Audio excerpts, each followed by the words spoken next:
Die Leute sein halt, wie sie sein.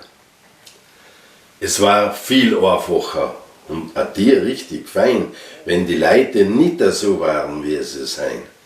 So kompliziert. Nichts ist ihnen recht, alles passt ihnen nicht. Lei haben wollen sie es nicht. Auf ihren Ego-Trip, da hebt man sie nicht auf. Viel kann anders sein, aber sie pfeifen drauf, schauen nicht links, nicht rechts, tun wie sie meinen.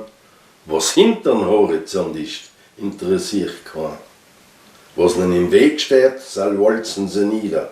Sie seien unstehlich, grantig und zwider. Anders zu tun kamen nicht in den Sinn. Dass es Nord war, sehen sie höchst selten in. Drum rennt's auf der Welt so, wie es halt rennet. Allem in der Woche, weil man's nicht anders kennet. Ich wünsch mir's, und oft war's fein, wenn die Leute nicht so waren, wie sie sein. Eine Frage ist, auf die ich noch keine Antwort finde.